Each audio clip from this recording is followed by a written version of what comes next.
Conventional warfare ہے اس میں پاکستان ہندوستان کے مقابلے میں بہت پیچھے رہ گیا ہے.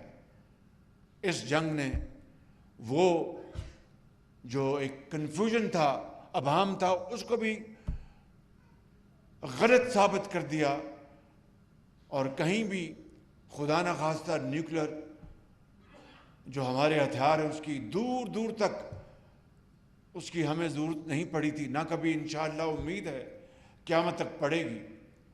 تو میرے بزرگوں، بھائی اور بہنوں، یہ ہے وہ میں سمجھتا ہوں کہ ایک عظیم فتح جو اللہ تعالیٰ نے پاکستان کے 24 کروڑ عوام کی دعاؤں کی بدولت، آزاد کشمیر کے ایک ایک نوجوان بھائی اور بہن اور بزرگوں کی دعاؤں کی بدولت، جو کہ پوری طرح افواج پاکستان کی پشت پر کھڑے تھے، یہ وہ فتح اللہ تعالیٰ نے ہمیں عطا فرمائی.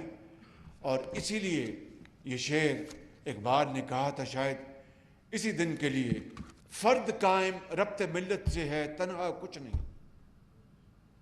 فرد قائم ربط ملت سے ہے تنہا کچھ نہیں، موج ہے دریا میں بیرون دریا کچھ نہیں. یہ اتحاد جو پوری قوم سیسا پلائی ہوئی دیوار کی طرح متحد تھی، کیل سے لے کے کراچی تک جس طرح متحد ہوئی، یہ اتحاد، اتفاق، یہ وہ دولت ہے جو کسی بھی قوم کو اگر نصیب ہو جائے تو بڑی سے بڑی جو مشکل ہے وہ آسان ہو جاتی ہے. میں سمجھتا ہوں کہ آج وقت آ گیا ہے کہ ہمیں پاکستان کو انشاءاللہ اسی اتحاد اور اتفاق کی طاقت سے پاکستان کی اب ہم نے جو معاشی جو ترقی کا سفر ہے اس کو انشاءاللہ طے کرنا ہے، شبانہ روز محنت کر کے. اور اس جنگ میں جو کہ شاید تاریخ کی مختصر ترین جنگ تھی، اس میں ہمارے سپہ سالار جنرل سید آصف منیر کی دلیرانہ، دانشمندانہ اور اللہ تعالیٰ پر توکل، ان کی قیادت، لیڈرشپ نے الحمدللہ بے پناہ کامیابیاں عطا فرمائیں. اور اسی طریقے سے ہمارے ایئر فورس کے chief of air staff air marshal Zaheer Babar اور ان کے شاہینوں نے، اور اسی طریقے سے ہماری بحری فوج جو مکمل تیار تھی دوارکا کی تاریخ دہرانے کے لیے، یہ وہ عظیم سپوت ہے قوم کے جن کے لیے قیامت تک آپ کی دعائیں ہیں، پوری قوم کی دعائیں ہیں. اور انشاءاللہ جس طرح انہوں نے پاکستان کا سر فخر سے بلند کیا ہے اقوام عالم میں، اس کی شاید حالیہ تاریخ میں کوئی مثال نہیں ملتی. تو میں سمجھتا ہوں کہ آج اگر چیف آف آرمی سٹاف کو فیلڈ مارشل کا ٹائٹل قوم نے اللہ تعالیٰ کے فضل و کرم سے عطا فرمایا ہے، تو میں سمجھتا ہوں کہ یہ قوم کی بہت بڑی عزت ہے کہ ایسا دلیر سپاہی بے خوف جس نے فرنٹ سے لیڈ کیا. میں سمجھتا ہوں کہ میرے بزرگوں، بھائیوں اور بہنوں، یقین کر لیں کہ آج وقت ہے کہ اس اتحاد کو ہم اب آگے لے کر چلیں، تو کوئی دشمن ہمارا کبھی دوبارہ ہماری طرف میلی آنکھ سے دیکھنے کی جرت نہیں کرے گا. اسی اتحاد کی برکت سے ہم اپنے قرض بھی چکائیں گے، محنت کر کے، دن رات محنت کر کے.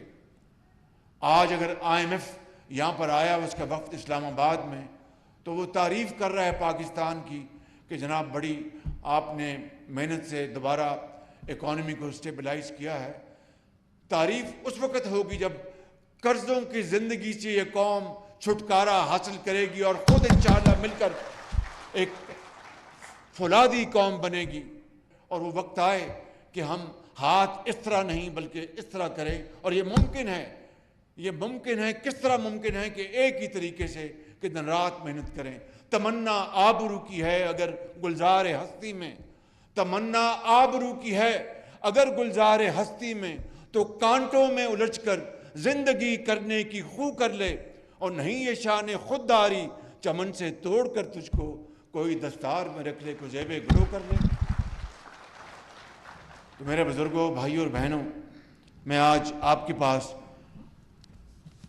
حاضر ہوا ہوں جو آزاد کشمیر میں جو ہمارے بھائی بہن بچے شہید ہو گئے، اور ان کے ورثہ زندگی بھر ان کو تلاش کریں گے، لیکن یقیناً وہ اللہ تعالیٰ کے پاس چلے گئے۔ اور قرآن کریم اس بات کی گواہی دیتا ہے کہ ان کو مردہ مت کہو، ان کو اللہ تعالیٰ انشاءاللہ ان کے درجے بہت بلند فرمائے گا جنت الفردوس میں، اور ان کے ورثہ کو بھی ان شہداء کی بدولت ان کو بھی اللہ تعالیٰ انشاءاللہ اس دنیا میں بھی اور اگلے جہاں میں بھی ان کے اوپر اپنی کمال مہربانی سے فضل فرمائے گا۔ قرآن کریم میں یہ جو آیت ہے، ان اللہ یحب الذین یقاتلون فی سبیلہ صفا صفا کانہم بنیان مرصوص، میں سمجھتا ہوں کہ یہ وہی سیسا پلائی ہوئی دیوار ہے جس کی بدولت رب تعالیٰ نے ہمیں عزت دی، لیکن یہ عزت اس شہداء، ان غازیوں کی مرہون منت ہے جنہوں نے پاکستان کو ہندوستان کے اس حملے سے نہ صرف پوری طرح بچایا بلکہ دشمن کو ایک ایسا سبق سکھایا جو کہ وہ کبھی بھلا نہیں پائے گا۔ میں سمجھتا ہوں کہ میرے بزرگوں، بھائیوں اور بہنوں، جس طرح وزیر اعظم نے فرمایا کہ زر تلافی کوئی جس کا پیارا چلا گیا، جس کی کوئی والد چلا گیا یا جوان بیٹا چلا گیا، وہ کمپنسیٹ نہیں کر سکتا۔ البتہ دنیا میں رہنے کے اسلوب ہیں، ان کے لیے یقیناً معاشی وسائل ایک ضرورت ہے۔ تو اسی حوالے سے میں سمجھتا ہوں کہ بڑی عاجزی کے ساتھ لیکن ایک فرض کی ادائیگی کے حوالے سے حکومت پاکستان نے جو فیصلہ کیا اس کے اوپر آزاد کشمیر میں اور دوسری جگہوں پر بھی یہ فیصلے کے اوپر عمل بہت تیزی سے ہو رہا ہے۔ میں یہاں پر یہ عرض کرنا چاہوں گا کہ شہریوں کے ورثاء کو 1 کروڑ روپے اور زخمیوں کو 10 لاکھ سے 20 لاکھ روپے کے چیک دیے گئے اور بہت جلد باقیوں کو دے دیے جائیں گے۔ افواج پاکستان کے شہداء کے ورثاء کو رینک کے حساب سے، یعنی عہدے کے حساب سے 1 کروڑ روپے سے لے کر 1 کروڑ 80 لاکھ روپے کی رقم ادا کی جائے گی۔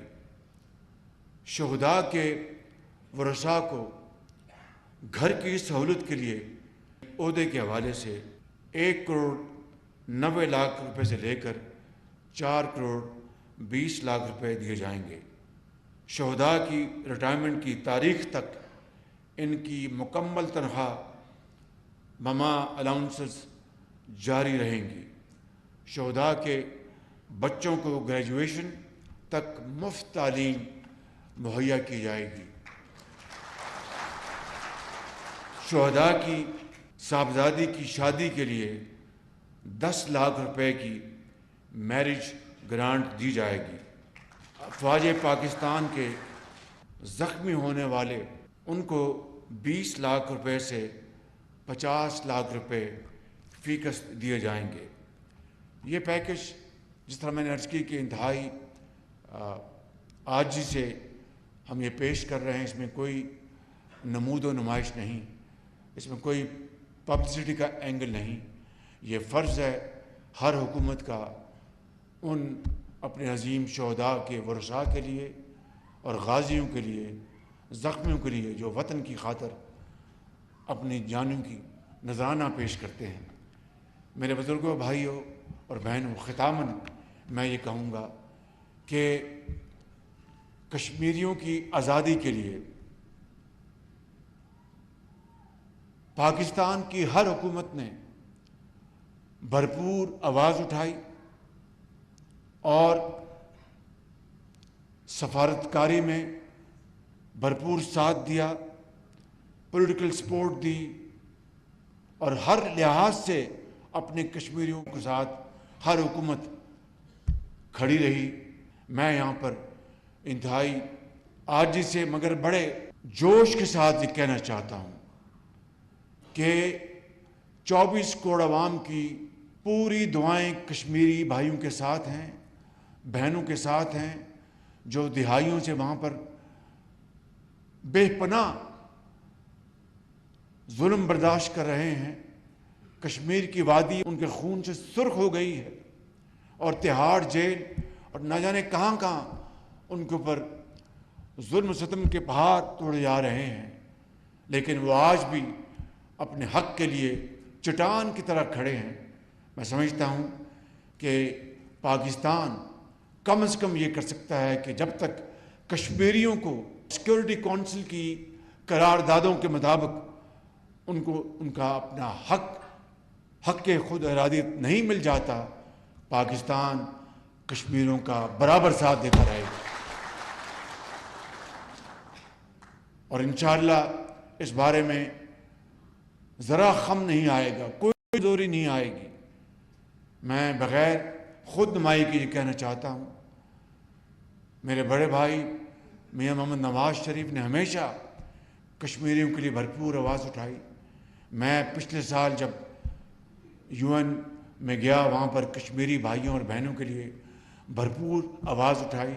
اسی طرح باقی جو پارٹیز ہیں، پیپلز پارٹی ہے، سب پارٹیوں نے ہمیشہ کشمیریوں کے لیے آواز اٹھائی۔ تو میں یہاں سے مظفر آباد سے میں سری نگر یہ پیغام دینا چاہتا ہوں کہ آپ پاکستان کو اپنی عظیم تحریک میں کسی طور پر بھی پیچھے نہیں پائیں گے۔ ہر لحاظ سے اخلاقی، سفارتی، سیاسی سپورٹ پاکستان کی آپ کے شامل حال ہوگی، اور انشاءاللہ وہ دن آئے گا جب کشمیر بنے گا پاکستان، اور وہ دن آئے گا جب انشاءاللہ کشمیریوں کو ان کا حق ملے گا۔ اس شعر پر میں اپنی بات ختم کرنا چاہوں گا۔ جب اپنا قافلہ عزم و یقین سے نکلے گا، جب اپنا قافلہ عزم و یقین سے نکلے گا، جہاں سے چاہیں گے رستہ وہیں سے نکلے گا۔ وطن کی مٹی مجھے ایڑیاں رگڑنے دے، مجھے یقین ہے چشمہ یہیں سے نکلے گا۔ پاکستان، پاکستان، افواج پاکستان، قائد اعظم، بہت شکریہ۔